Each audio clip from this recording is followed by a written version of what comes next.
پسرا میگم، به جوانا میگم، هر کسی که دوست دارن برین برش خواستگاری کنن.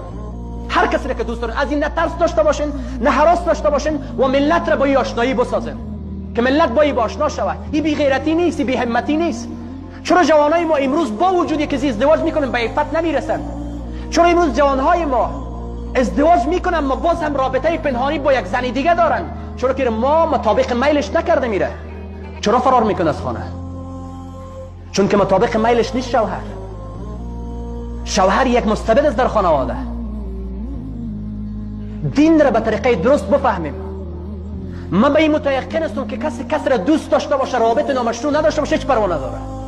روابط نامشروع نداشته باشه، برای خواستگاریش جستجو کنه که باید خواستگاری شود.